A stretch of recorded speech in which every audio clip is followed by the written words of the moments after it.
أعوذ بالله من الشيطان الرجيم. بسم الله الرحمن الرحيم. قل هو الله أحد الله الصمد لم يلد ولم يولد ولم يكن له كفوا أحد. صدق الله العظيم.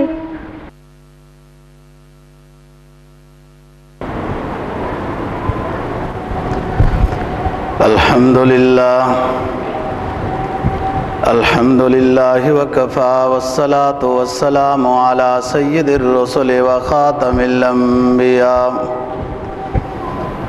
وعلى آله وأصحابه الذين أوفوا عهدا الذين هم خلاصة العرب العرباء وخير الخلائق بعد الأنبياء. أما بعد فأعوذ بالله من الشيطان الرجيم. بسم الله الرحمن الرحيم. وَإِذَا نَادَيْتُمْ إِلَى الصَّلَاةِ اتَّخَذُوهَا هُزُوًا وَلَعِبًا ذَلِكَ بِأَنَّهُمْ قَوْمٌ لَا يَعْقِلُونَ. قال النبي صلى الله عليه وسلم لا يسمع مدى صوت المؤذن جن ولا انس ولا شيء الا شهد له يوم القيامة. صدق الله العظيم وصدق رسوله النبي الأمي الكريم ونحن على ذلك لمن الشاهدين والشاكرين والحمد لله رب العالمين.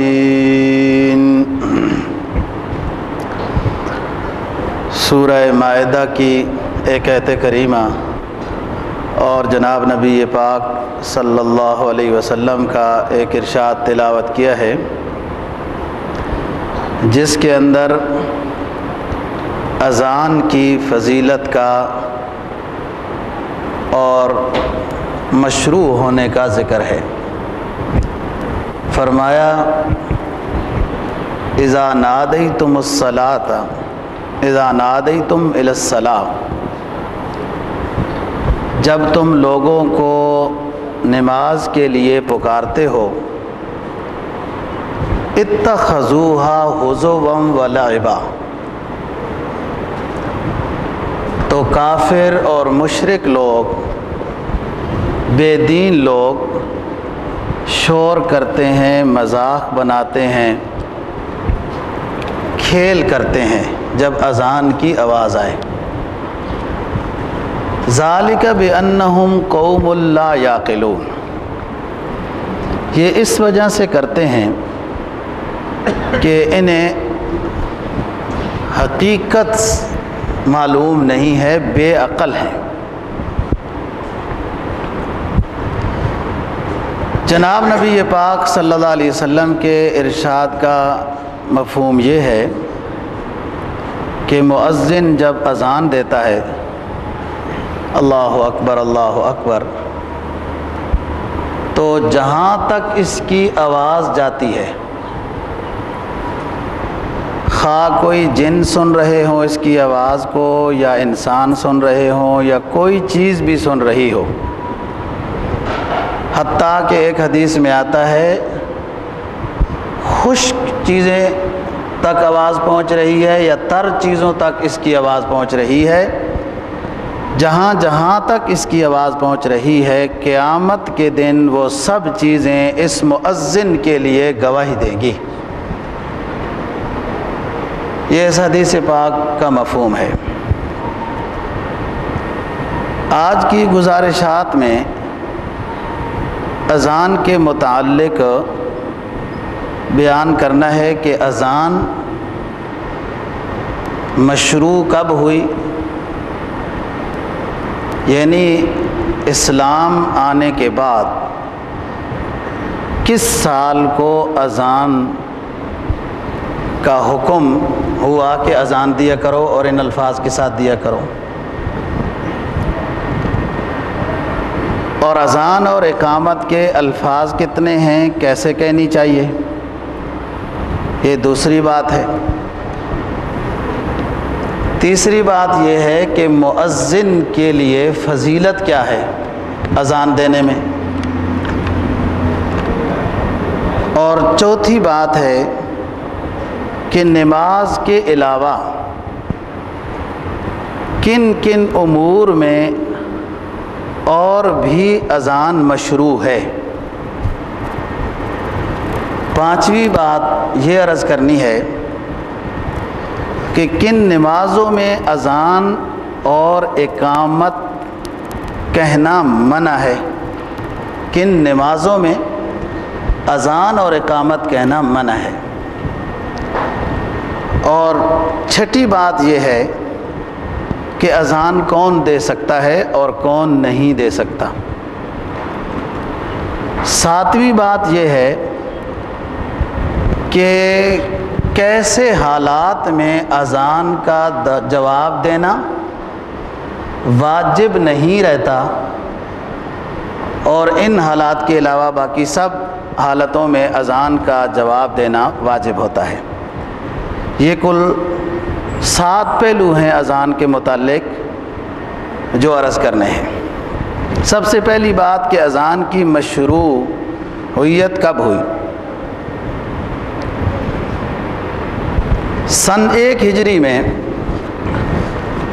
رسول اللہ صلی اللہ علیہ وسلم جب مدینہ طیبہ میں مقیم ہوئے اور مسلمانوں میں اضافہ ہوا تو پھر لازمی بات ہے نمازیوں میں اضافہ ہوا، اور دور دور سے بھی نمازی نماز کے لیے آتے تھے، لیکن خود ہی جمع ہو کر بیٹھ جاتے تھے، کوئی بلانے کی خاص وجہ کوئی الفاظ نہیں تھے۔ کبھی کبھی حضرت بلال رضی اللہ تعالیٰ عنہ الصلاۃ جامعۃ اس طرح کا لفظ کہہ دیتے تھے کہ لوگ متوجہ ہو جائیں، کہیں آگے پیچھے بیٹھے ہیں تو آ جائیں۔ جب کثرت ہوئی نمازیوں کی ہجرت کے چند ہی مہینوں بعد، تو آپ نے اس موضوع پر صحابہ کرام رضی اللہ تعالیٰ عنہم کو بلا کر مشورہ کیا کہ نماز کے لیے کیسے بلایا جائے۔ بعض نے یہ بات کہی کہ یہودی لوگ آگ جلاتے ہیں تو ہم بھی کہیں سائڈ میں آگ جلا دیا کریں گے، لوگ آگ کے شعلوں کو دیکھ کر نماز کے لیے آ جائیں گے۔ کسی نے مشورہ دیا عیسائی لوگ سینگ میں کچھ پھونک مارتے ہیں تو ایک چیخ کی آواز آتی ہے، اس طرح ہم کر لیتے ہیں۔ پھر فرمایا کہ یہ تو یہود و نصارہ کے ساتھ مشابہت ہو جائے گی۔ کسی نے کہا کہ ایک بڑی لکڑی اور ایک چھوٹی لکڑی لے کر اس کو خاص انداز میں یوں ماریں گے، اس سے ایک آواز پیدا ہوگی، یہ ہماری ممتاز آواز ہے، ان کے ساتھ بھی مشابہت نہیں ہوگی، لہٰذا یہ آواز سن کر مسلمان نماز کے لیے جمع ہو جائیں۔ یہ مشورہ ہوتا رہا لیکن کوئی قول فیصل نہیں ہوا، آپ نے کسی پہلو پر حکم ارشاد نہیں فرمایا، لیکن فکر مندی تقریباً سب کو پہلے ہی تھی۔ اور آج کی اس مجلس میں عبداللہ بن زید انصاری کو، حضرت عمر فاروق رضی اللہ تعالیٰ عنہ کو اور آپ صلی اللہ علیہ وسلم کو زیادہ فکر تھی کہ یہ عجیب ایک مشورہ زیر بحث آیا جو حل نہ ہو سکا، کہ صبح کے وقت بعض نے ظہر کی اذان کے قریب، بعض نے صبح کا وقت لکھا ہے، کہ حضرت عبداللہ بن زید انصاری رضی اللہ تعالیٰ عنہ رسول اللہ صلی اللہ علیہ وسلم کی خدمت میں حاضر ہوئے۔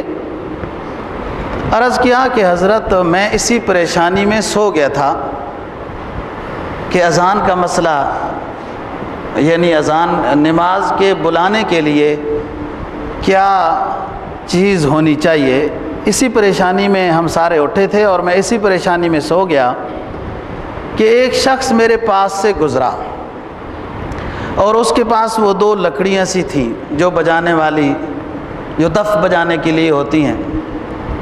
پہلے زمانے میں لوگ سحری کے وقت بھی یہ بجاتے تھے۔ تو میں نے اس کو کہا بھائی کہاں جا رہے ہو، یہ لکڑیاں بیچتے ہو؟ خواب میں۔ تو اس نے کہا کیا کرو گے ان لکڑیوں کو؟ میں نے کہا وہ لوگوں کو نماز کے لیے بلائیں گے ان کو بجا کر۔ تو اس نے کہا اس سے بہتر میں تمہیں کوئی کلمے نہ بتا دوں، ان کے ذریعے سے لوگوں کو بلایا کرو۔ کہا آپ بتا دیں۔ تو اس نے کہا اللہ اکبر اللہ اکبر اللہ اکبر اللہ اکبر، اشہد ان لا الہ الا اللہ اشہد ان لا الہ الا اللہ اشہد ان محمد الرسول اللہ اشہد ان محمد الرسول اللہ، حی علی الصلاۃ حی علی الصلاۃ حی علی الفلاح حی علی الفلاح، اللہ اکبر لا الہ الا اللہ۔ یہ کلمے پڑھا کرو اونچے آواز کے ساتھ تو لوگ نماز کے لیے آ جائیں۔ یہ خوشی خوشی کے ساتھ رسول اللہ صلی اللہ علیہ وسلم کو انہوں نے خواب سنائی۔ آپ کو ایک واقعہ بھی یاد آ گیا، فرمایا ہاں بالکل صحیح ہے، میں ابھی وہ واقعہ بیان کرتا ہوں۔ تمہاری آواز پست ہے، جاؤ اذان کا وقت ہو رہا ہے، نمازوں کا وقت ہو رہا ہے، تو بلال کو یہ کلمے بتاتے جاؤ اور وہ اونچی آواز کے ساتھ یہ کلمے ادا کرتا جائے، لوگ نماز کے لیے آ جائیں گے۔ ایسا ہی ہوا۔ جب حضرت بلال رضی اللہ تعالیٰ عنہ نے اذان دینا شروع کر دی، انہوں نے ساتھ ساتھ بتانا شروع کیا، تو حدیث میں آتا ہے حضرت عمر فاروق رضی اللہ تعالیٰ عنہ دوڑتے ہوئے خوشی کے ساتھ مسجد کی طرف آنے لگے، اور حتیٰ کہ اپنی چادر کو بھی راستے میں ٹھیک کر رہے تھے، اور فوراً آ کر حضرت کی خدمت میں عرض کیا کہ حضرت میں نے یہ کلمے خواب میں دیکھے ہیں، مجھے کسی نے بتائے ہیں۔ کہا کیسے؟ انہوں نے بھی بعین ہی اسی طرح کی خواب نقل کر دی ہے۔ تو آپ نے فرمایا کہ سبحان اللہ الحمدللہ، یہ اور اچھی بات ہو گئی۔ یہ سن 1 ہجری میں اذان کی مشروعیت ہوئی ہے۔ آپ نے جو فرمایا کہ اچھا وہ یہی کلمے ہیں، آپ صحیح کہہ رہے ہو، آپ کو خواب میں صحیح بتائے گئے ہیں، یہی کلمے ہیں، یہ تصدیق کیسے ہوئی؟ واقعہ معراج میں حضرت جبرائیل علیہ السلام جب رسول اللہ صلی اللہ علیہ وسلم کے ساتھ ہم سفر تھے، بلکہ خود رہبر بھی تھے اس سفر کے، لے کر جا رہے تھے، تو عرش کے پاؤں کو جن فرشتوں نے اٹھایا ہوا ہے اس کے ارد گرد نورانی پردے بھی ہیں۔ آپ صلی اللہ علیہ وسلم فرماتے ہیں کہ میں جب عرش کے قریب پہنچا تو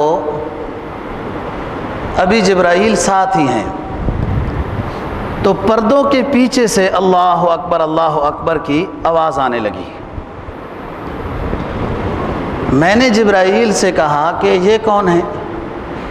اتنی ہی دیر میں وہ فرشتہ جبرائیل علیہ السلام کے سامنے حاضر ہو گیا، اور پورے یہ کلمے اذان کے اس نے کہہ دیے۔ جبرائیل علیہ السلام نے رسول اللہ صلی اللہ علیہ وسلم سے یہ عرض کیا کہ حضرت سب سے مقرب میں ہوں اللہ رب العزت کا،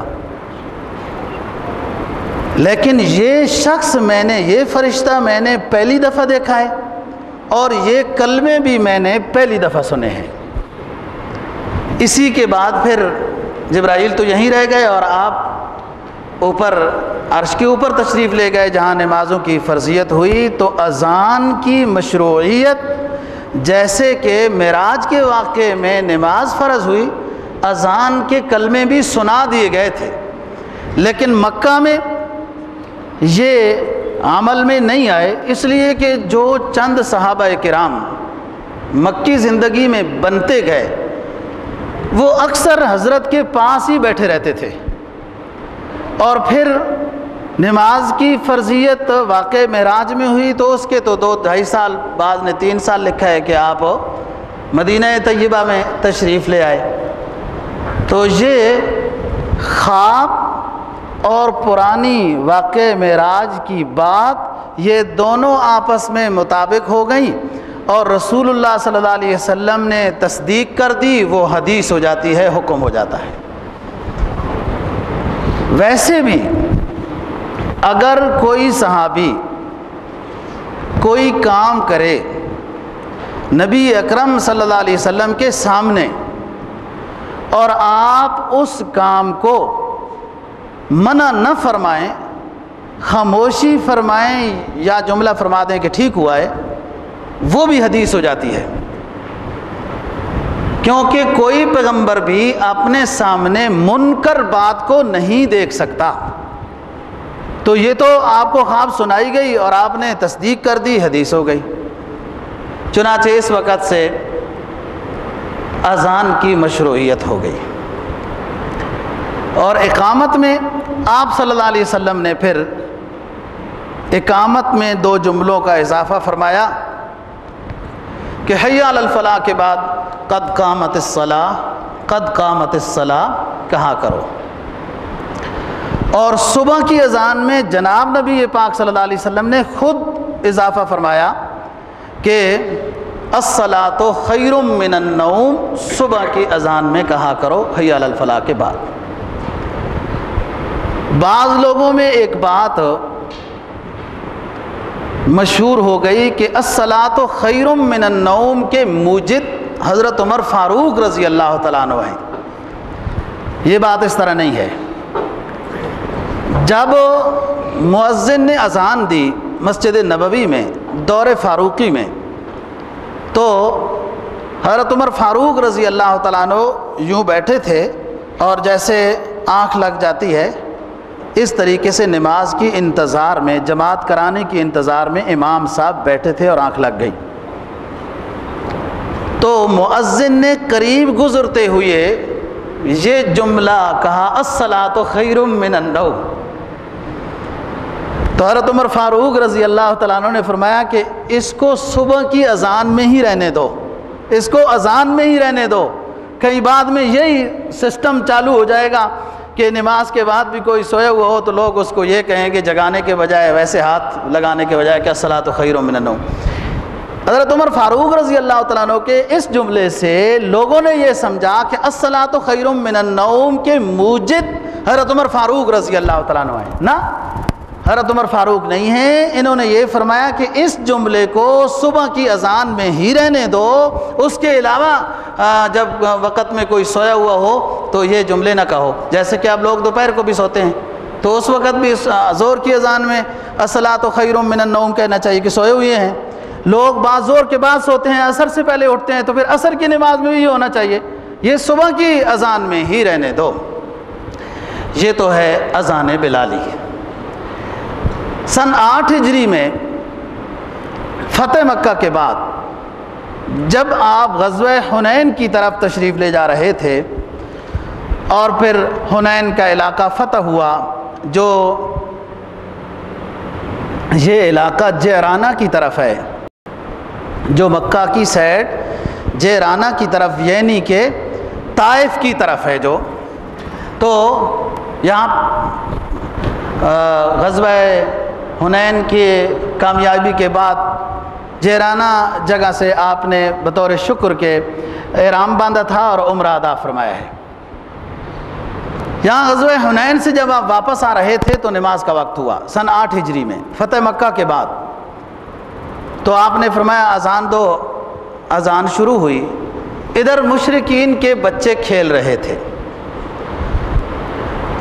انہوں نے بھی اللہ اکبر اللہ اکبر یہ کہنا شروع کر دیا ہے.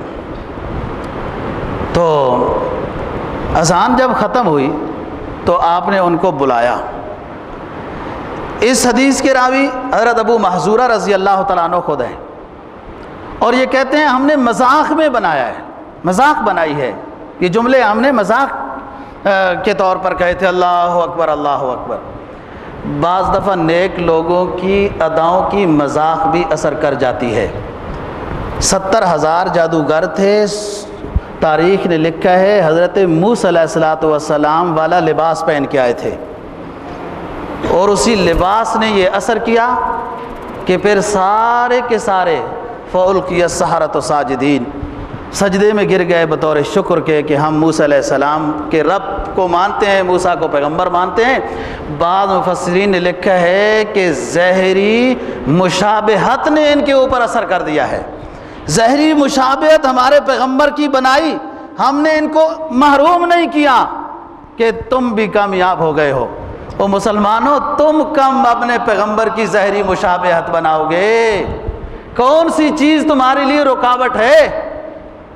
کب فکر تمہیں لگے گی, کب دل تمہیں جھنجھوڑے گا کہ اپنے پیغمبر کی وضاحت, لباس, داڑھی, ہر چیز میں اختیار کرو, اس میں حسنہ, اس میں برکت ہی برکت ہے. یہ اختیار کر کے دیکھو نا, پھر اس کے بعد پتہ چلے گا اس میں فائدہ کیا ہوتا ہے. سیڈیا والے بڑے ناراض ہوتے ہیں مولویوں پر, اور بڑے عجیب عجیب سے جملے کستے ہیں.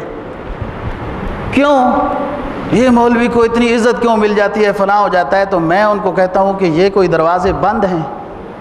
آپ لوگ بھی عالم بن جاؤ, اور پھر مسجد بناؤ, مدرسہ بناؤ, اللہ تمہیں بھی عزت دے گا.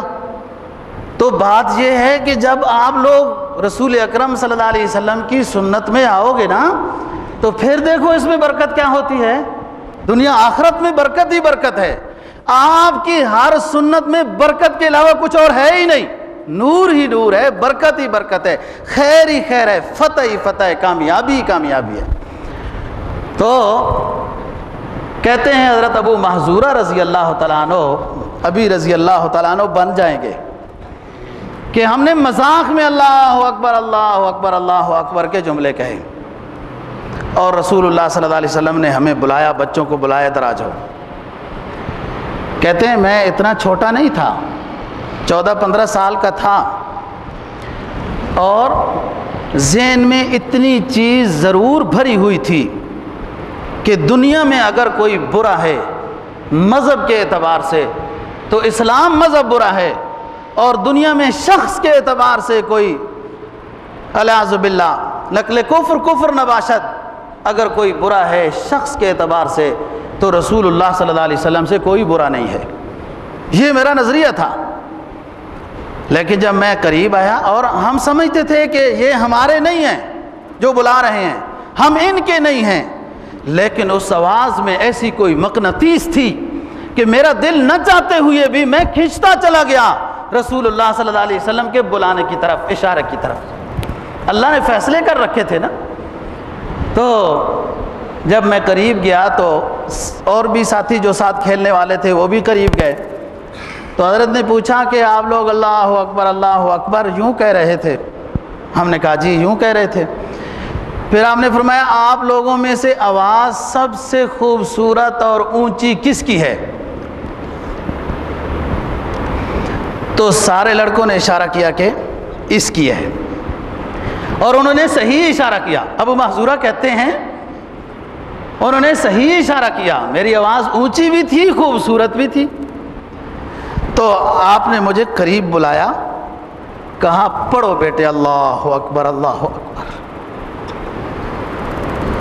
میں کہنا شروع ہو گیا, پھر فرمایا اللہ اکبر پڑھو. پھر میں نے اللہ اکبر پھر فرمایا اشہد ان لا الہ الا اللہ. پھر میں نے پڑھا اشہد ان لا الہ الا اللہ. اسی طریقے سے پوری اذان آپ نے مجھے پڑھائی اور میں پیچھے پڑھی, اور پھر آپ یوں بھی فرماتے تھے اونچا کرو, آواز کو اونچا کرو. میں پھر اونچا کرتا تھا، آپ آواز اتنی اونچی نہیں کرتے تھے، آپ کا مقصد تو صرف مجھے بتانا اور سمجھانا تھا، لیکن مجھے فرمایا کہ اونچی کرو، آواز اونچی کرو۔ پھر قریب بلا کر سر کے اگلے حصے سے یوں ہاتھ پھیرتے ہوئے یوں ناف تک میرے ہاتھ پھیرا کہ ابو محذورہ یہ آواز اونچی کر کے جب بھی پڑھنی ہے اونچی کرنی ہے۔ تو ابھی میں والدین سے میں نے نہیں پوچھا ہے، گھر میں نہیں گیا ہوں، لیکن اس ہاتھ کی برکت سے اور آپ کی شفقت کے برکت سے اللہ نے میرے دل میں مذہب کے لحاظ سے سب سے زیادہ محبوب مذہب اسلام ڈال دیا، اور شخصوں کے اعتبار سے سب سے زیادہ محبوب شخص میرے دل میں اللہ کے رسول کو ڈال دیا۔ میں ابھی گھر نہیں گیا تھا۔ اچھا، آپ کا جلال اور آپ کا جمال دونوں صفتیں یوں تھی، رسول اللہ صلی اللہ علیہ وسلم کی صفت جلال اور صفت جمال دونوں یوں سامنے آتی تھی۔ تو لیکن جب میں نے توازن کیا تو مجھے رحمت غالب نظر آئی، شفقت غالب نظر آئی، تو میں نے عرض کر دیا، ڈرتے ڈرتے عرض کر دیا کہ اللہ کے رسول میں نے تو شہادت پڑھ لی ہے، ایمان اور اسلام لا چکا ہوں، مسلمانوں کی جماعت میں داخل ہو گیا ہوں، اب مکہ فتح ہو گیا ہے، مسجد حرام میں بھی کوئی امام مقرر ہوگا، درخواست یہ ہے کہ مجھے مسجد حرام کا مؤذن مقرر فرما دے۔ کتنے ہوشیار تھے، کیسے موقع سے فائدہ اٹھایا۔ آپ نے فرمایا ٹھیک ہے ابو محذورہ، تم آج سے مسجد حرام کے مؤذن ہو۔ تو جہاں پر آپ صلی اللہ علیہ وسلم کے ہاتھ لگے تھے وہ بالکل پیشانی کے ساتھ والے بالوں پر اور یوں، ابو محذورہ نے پوری زندگی ان بالوں کو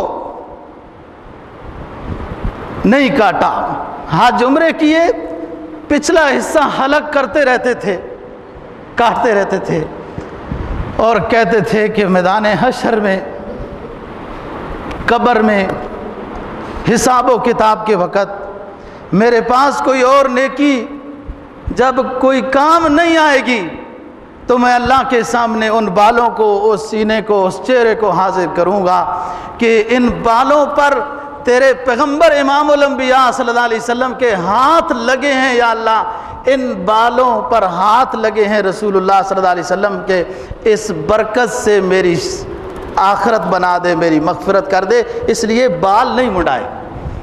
یہ عشق کی ادا ہے۔ کوئی مسافر اس منزل پہ چلے تو پھر پتہ چلے گا نا۔ اور آپ نے جو جملے ارشاد فرمائے تھے کہ ابو محذورہ پڑھو اللہ اکبر اللہ اکبر، پھر انہوں نے پڑھے، پھر انہوں نے فرمایا، پھر انہوں نے پڑھے، تو وہ ڈبل ہو گئے نا جملے۔ اس کو ترجیح کہتے ہیں، بار بار شہادتین بار بار۔ تو ابو محذورہ رضی اللہ تعالیٰ عنہ پوری زندگی یوں ہی اذان دیتے رہے دوہرے الفاظ کے ساتھ کہ جب مجھے رسول اللہ صلی اللہ علیہ وسلم نے تعلیم دی تو یہ دوہرے الفاظ تھے۔ آپ کو پتہ تھا، کبھی ملنے آتے تھے وہ بال بھی نظر آتے تھے، آپ کے علم میں تھی یہ دونوں باتیں، لیکن آپ نے ابو محذورہ رضی اللہ تعالیٰ عنہ کو منع نہیں فرمایا۔ تو یہ ترجیح اذان حضرت امام شافعی رحمہ اللہ تعالیٰ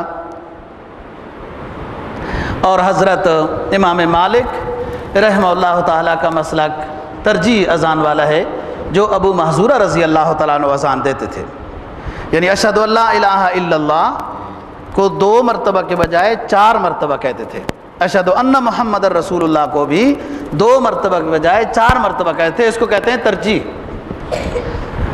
ترجیح عین کے ساتھ، رجع بار بار کہنا، لوٹانا۔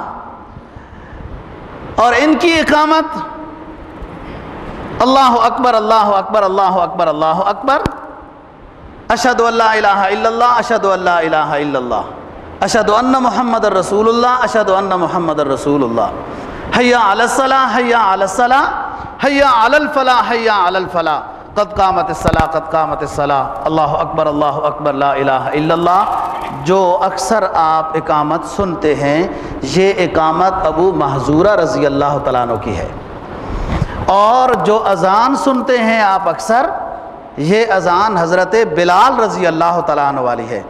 احناف نے حضرت بلال کی اذان کو لیا اور حضرت ابو محذورہ کی اقامت کو لیا، دونوں مؤذنوں کی بات کو لے لیا ہے۔ اور حضرت بلال رضی اللہ تعالیٰ عنہ کی اقامت یہ ہے جو حرم سے سنتے ہو آپ، اللہ اکبر، اشہد ان لا الہ الا اللہ، اشہد ان محمد الرسول اللہ، حی علی الصلاۃ حی علی الفلاح، قد قامت الصلاۃ قد قامت الصلاۃ، اللہ اکبر لا الہ الا اللہ۔ کبھی اس طرح بھی کہنے میں سنت سے ثابت ہے، کوئی حرج نہیں۔ تو یہ فردہ جو اقامت ہے یہ بلال کی ہے، مسنا جو اذان ہے یہ بلال کی ہے، اور ترجیح والی اذان ابو محذورہ کی ہے، اور مسنا والی اقامت ابو محذورہ رضی اللہ تعالیٰ عنہ کی ہے۔ تو یہ تو ہے اذان کی مشروعیت۔ اور دوسری بات بھی آپ کو بتا دی ساتھ، اذان کے الفاظ، اذان بلالی کیا ہے اور اذان ابو محذورہ رضی اللہ تعالیٰ عنہ کیا ہے۔ آپ نے اپنے دور میں 4 مؤذن مقرر کیے ہیں۔ ایک عبداللہ ابن ام مکتوم کو، نابینا صحابی ہیں، ان کی آواز بھی خوبصورت تھی، اونچی آواز تھی۔ اکثر نابینوں کی آواز اللہ نے خوبصورت بھی بنائی ہے اور اونچی بھی بنائی ہے۔ یہ بھی مسجد نبوی کے مؤذن تھے، اور حضرت بلال رضی اللہ تعالیٰ عنہ بھی مسجد نبوی کے مؤذن تھے۔ حضرت سعد رضی اللہ تعالیٰ عنہ مسجد قباء کے مؤذن تھے۔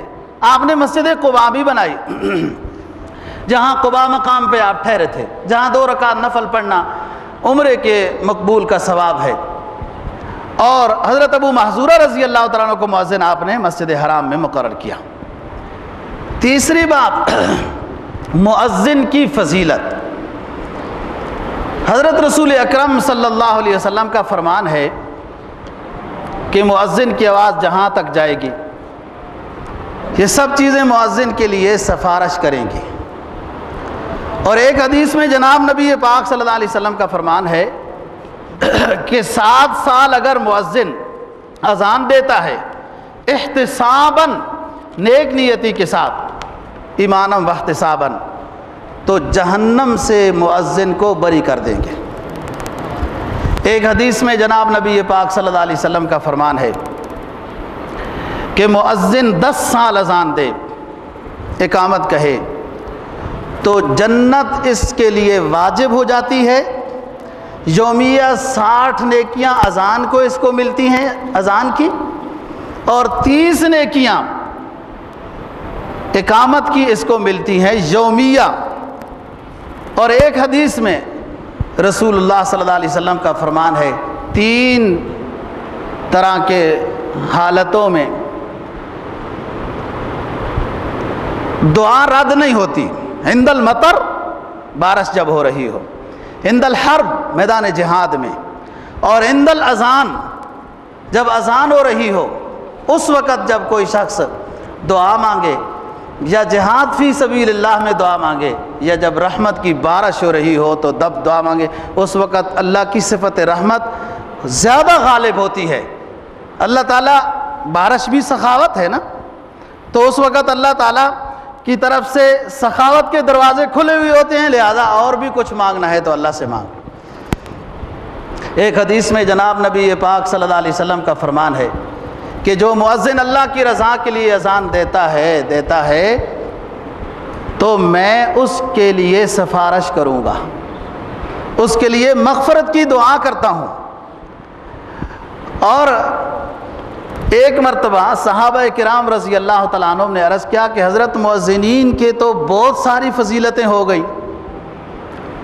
ان کے لیے سفارش بھی ہو گئی، مغفرت کی دعا بھی ہو گئی، جنت بھی واجب ہو گئی، سب جگہ ان کے لیے گواہی بھی دیں گی، تو جو مؤذن نہیں ہے تو وہ تو اس فضیلت سے محروم ہو گئے۔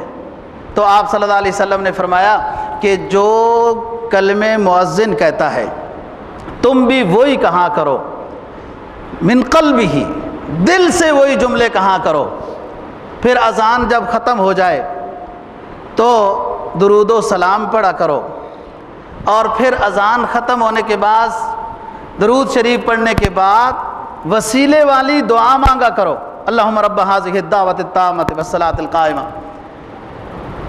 تو جنت ایسے شخص کے لیے واجب ہو گئی اور میرے لیے ایسے شخص کے لیے شفاعت کرنا ضروری ہو گئی ہے۔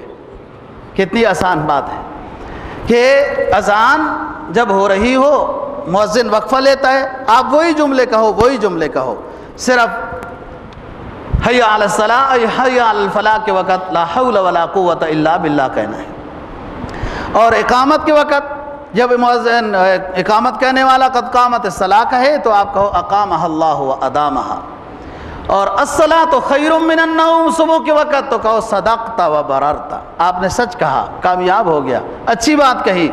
نیند میں فائدہ نہیں، کافی ہو چکی ہے، جو ساری رات پوری نہیں ہوئی صبح کے 10 منٹوں میں کیسے پوری ہوگی؟ یہ اذان کے وقت شیطان تھپکی دیتا ہے، سلاتا ہے، تو پھر جو اس کے ہوتے ہیں وہ مان جاتے ہیں، سو جاتے ہیں، جو اللہ کے ہوتے ہیں وہ اٹھ جاتے ہیں، نماز پڑھتے ہیں۔ تو یہ مؤذن کی فضیلت بیان ہوئی۔ کن امور میں نماز کے علاوہ اذان ثابت ہے؟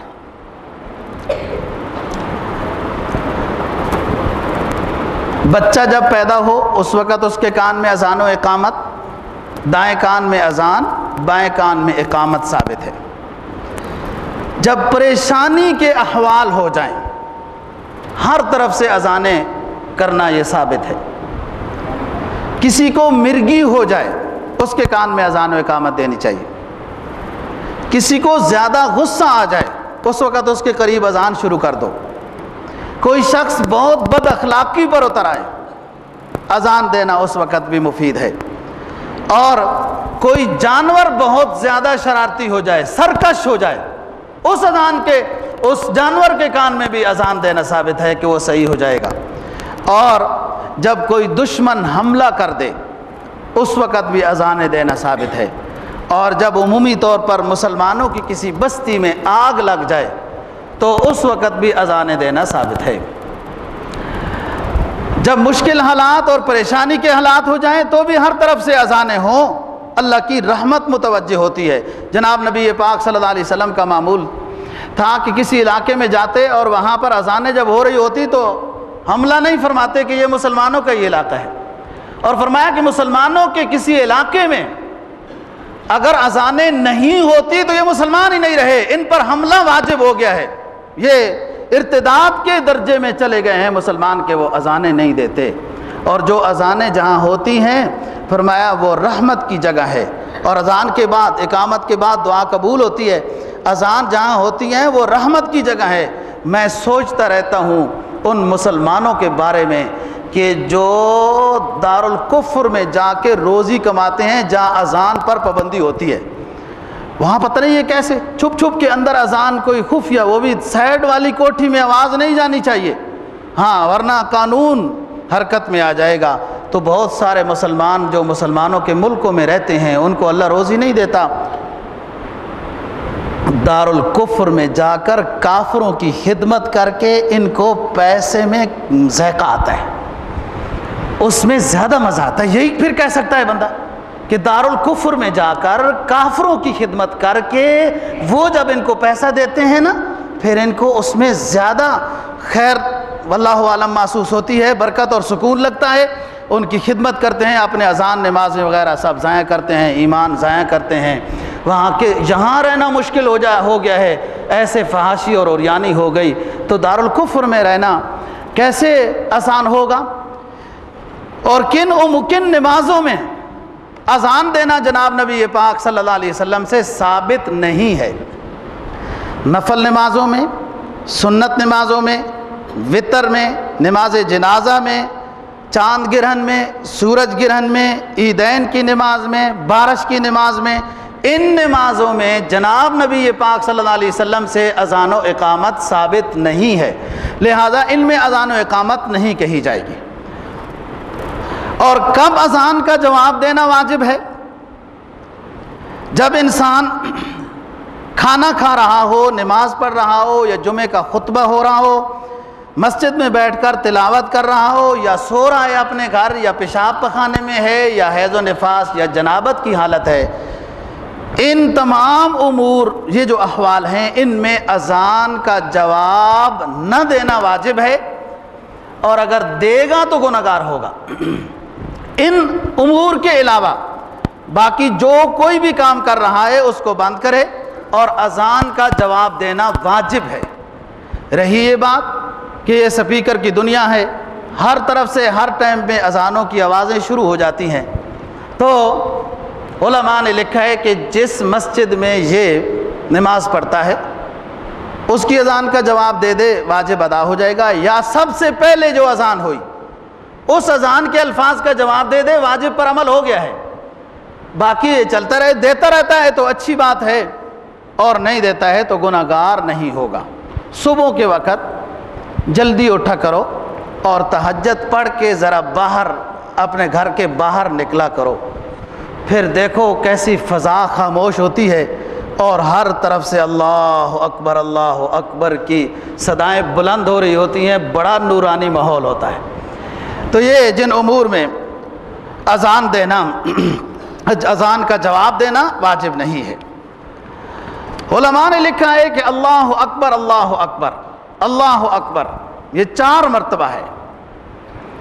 اس کی کوئی وجہ حکمت ہے، اللہ کا نظام ہے کہ مشرق و مغرب، شمال و جنوب 4 ہیں نا، کہ چاروں طرف اللہ اکبر کی آوازیں بلند ہو گئی۔ اور آپ تاریخ پڑھیں کہ اللہ تعالیٰ نے یہ جو سسٹم بنایا ہے نا، وَالشَّمْسُ تَجْرِي لِمُسْتَقَرٍّ لَهَا، اس میں ہر وقت کسی نہ کسی جگہ پر اذان ہو رہی ہے، اللہ کا نام بلند ہو رہا ہے ہر جگہ میں۔ اور دوسری وجہ، انسان کا وجود عناصر 4 سے مرکب ہے، ہوا پانی مٹی، 4 مزاج اس میں داخل ہیں، عناصر 4 سے یہ مرکب ہے۔ تو یہ اللہ اکبر یہ عناصر 4 والے اس بت سے غیر کو نکالنے میں یہ 4 مرتبہ اللہ اکبر زیادہ اثر انداز ہوں گے۔ تو اور ایک حدیث جو اکثر لوگوں کو ایک وہم لگا رہتا ہے اور کچھ نہ پتہ ہو کر اعتراض کر کے فخر محسوس کرتے ہیں، دیکھا ہے ہم نے کیسی مسجد میں بات کر دی ہے، ہم امام کو بھی ایسی بات کہہ دیتے ہیں۔ کیا بات؟ آج تک تو ہم نے نہیں دیکھا تھا کہ مغرب کی اذان کے بعد 2 منٹ دیتے تھے۔ آج کل ان مولویوں نے اپنی سہولت کے لیے یہ 2 منٹ نکال دیے ہیں کہ وقفہ کرو مغرب کی اذان کے بعد پھر جماعت ہوگی۔ یہ مولویوں نے نہیں نکالے۔ ایک دفعہ ایک مرتبہ یہاں ایک بندے نے بڑا شور ڈالا، میں بیٹھا رہا، چلو یہ کر لے اپنی پوری بات۔ تو پھر نماز تو میں نے پڑھائی، اس نے مجھے دیکھ لیا، وہ کہہ رہا تھا کہ یہ مولویوں نے اپنی آسانی کے لیے 2 منٹ کیے ہیں کہ یہ خود دیر سے آتے ہیں۔ بہرحال آپ کے علم میں تو بات ہے کہ اس مسجد میں 5-7 علماء ہیں ماشاءاللہ، درجہ رابع تک عربی کتب کے سب علماء ہوتے ہیں، میں نہ ہوں تو بہت سارے ہیں نماز پڑھانے والے۔ ایسی بات نہیں، یہ آپ کی سہولت کے لیے ہے 2 منٹ دینا، امام کی سہولت کے لیے نہیں ہے۔ امام کی سہولت تو یہ جتنا جلدی فارغ کرے اتنا جلدی کام مکاؤ، گھر چلو۔ بات یہ ہے، حدیث ہے، ترمذی شریف نے نقل کی، آپ نے فرمایا بلال اذان کے بعد اقامت میں وقفہ کیا کرو، کوئی پانی پینے والا پانی پی لے، کوئی حاجت کرنے والا حاجت کر لے، کوئی وضو بنانے والا وضو بنا لے، کوئی کھا رہا ہے اپنا وہ جلدی ختم کر کے آ جائے، اتنا وقفہ دیا کرو۔ تو اور اذان اور اقامت میں زیادہ وقفہ ہے، تو اس میں تھوڑا کم دیا گیا ہے۔ احناف کے ہاں تو شفق کے غائب ہونے تک مغرب کا وقت ہے، لیکن امام شافعی رحمہ اللہ تعالیٰ اور اصحاب الظواہر کے نزدیک صرف 5-7 منٹ ہیں، صرف 5-7 منٹ ہیں مغرب کی اذان کے بعد، پھر نماز قضا ہے امام شافعی رحمہ اللہ تعالیٰ کے نزدیک۔ احناف کے نزدیک تو شفق کے غائب ہونے تک ہے، تو اس لیے تھوڑا 1-2 منٹ دے دیے جاتے ہیں کہ سنت پر بھی عمل ہو گیا، اور جو تکبیر اولیٰ کے خواہش مند لوگ ہیں وہ بھی جلدی آ جائیں۔ اذان جب ہو جائے، اصل تو حکم یہ ہے کہ جب اذان ہو جائے تو فوراً اس کے بعد نماز کی تیاری کرنی چاہیے۔ اس شخص کی بات جو امم سابقہ کا شخص تھا، رسول اللہ صلی اللہ علیہ وسلم نے قصہ بیان کیا کہ وہ انبیاء کے مقام کے قریب پہنچا ہوا تھا. وجہ پوچھی، کیا وجہ ہے؟ لوہار تھا. جب اللہ اکبر کی آواز آتی تھی تو اگر اس کا بدان یہاں ہوتا تھا تو یہیں پیچھے چھوڑ دیتا تھا کہ اللہ سب سے بڑا ہے، اور نماز کے لیے روانہ ہو جاتا تھا. سارے کام خیر و برکت کے ساتھ اور صحیح طریقے کے ساتھ ہوتے ہیں، صحیح طریقے کے ساتھ ہوتے ہیں جب اذان کے بعد نماز کی تیاری میں کوئی شخص مصروف ہو جائے. ایمان ہے، جو رزق لکھا ہے وہ مل کر رہے گا، اس پر عمل تو کر کے دیکھو اور پھر سارے علاقے کو فتح کرتے جاؤ، مثال تو بنو نا. اقبال کہتا ہے نا، چین و عرب ہمارا، ہندوستان ہمارا، مسلم میں ہم وطن ہم، سارا جہاں ہمارا. توحید کی امانت سینوں میں ہے ہمارے، آسان نہیں مٹانا نام و نشان ہمارا. مغرب کی وادیوں میں جب گونجی اذان ہماری، اور حضرت امیر معاویہ رضی اللہ تعالیٰ عنہ کو یہ کہنے والوں کہ یہ سخت حکمران تھا، اللہ کے نبی کی بشارت کا عین مصداق، اللہ کے پیغمبر کا صحابی ہے، جس کے بارے میں اللہ کے رسول صلی اللہ علیہ وسلم نے فرمایا تھا کہ وہ مبارک قافلہ ہے جو قسطنطنیہ کی طرف روانہ ہوگا. سب سے پہلا سمندری فوجی دستہ کشتیوں کے ذریعے سے بھیجنے والا وہ اللہ کے رسول کا صحابی حضرت امیر معاویہ رضی اللہ تعالیٰ عنہ ہے. اقبال کہتا ہے، مغرب کی وادیوں میں جب گونجی اذان ہماری، تھمتا نہ تھا کسی سے یہ سیل رواں ہمارا. یہ مجاہدین کے دستے اللہ اکبر کے نعرہ لگانے والے مجاہدین جب یہ اٹھ پڑے ہوتے ہیں تو پھر ان کو بڑے بڑے ایوانوں والے بادشاہ بھی نظر نہیں آتے، ان کو بڑے بڑے گولے بھی کچھ نہیں کر سکتے، اور بڑے بڑے ترقی یافتہ ملکوں کے ٹینک بھی ان کے اوپر اثر نہیں کرتے. یہ اللہ اکبر کا نعرہ بلند کرتے ہوئے چلتے چلتے ہیں، اور اسلام آباد میں حکمران بیٹھ کر ڈرتے ہیں، آئے طالبان، آئے طالبان، آئے طالبان. معلوم نہیں ان کو نیند کیسے آتی ہوگی. مغرب کی وادیوں میں جب گونجی اذان ہماری، تھمتا نہ تھا کسی سے، اور روم بھی تو آزما چکا تھا نا مقابلہ کر کے، فارس بھی تو آزما چکا تھا صحابہ کرام کا مقابلہ کر کے، افریقہ والے وہ سیاہ فام جنگجو بڑے بہادر بھی تو مقابلہ کر کے دیکھ چکے تھے صحابہ کرام کا. تھمتا نہ تھا کسی سے یہ مجاہدین کا قافلہ، یہ مجاہدین کا سیلاب، تھمتا نہ تھا کسی سے یہ سیل رواں ہمارا. باطل سے دبنے والے اے آسمان نہیں ہیں ہم، 100 بار کر چکا ہے تو امتحان ہمارا. وہ شروع ہی سے تو اہل ایمان اپنے ایمان کا امتحان دیتے چلے آ رہے ہیں، لیکن مجھے افسوس ان ظالم و کافر بادشاہوں کے رویے پر کہ وہ اور تو سب کچھ پڑھ لیتے ہیں، مسلمانوں کی تاریخ نہیں پڑھتے، کہ یہ غریب ہو کر بھی نہیں ڈرتے، یہ کمزور ہو کر بھی نہیں دبتے، یہ جیلوں میں بھی نہیں ڈرتے، یہ پھانسیوں پر لٹک جانا تو برداشت کر لیتے ہیں، لیکن تقسیم ہند کرنے پر کفر کو مجبور کر دیتے ہیں۔ باطل سے دبنے والے اے آسمان نہیں ہے، ہم 100 بار کر چکا ہے تو امتحان ہمارا۔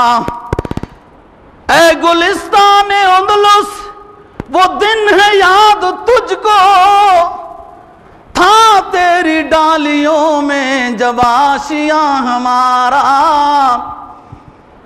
وہ ان فارسیوں نے، رومیوں نے پیغام بھیجا تھا کہ ہم اس دن زیر ہو جائیں گے، تسلیم کر لیں گے مسلمانوں کی شان و شوکت کو، جس دن یہ دجلہ اور فرات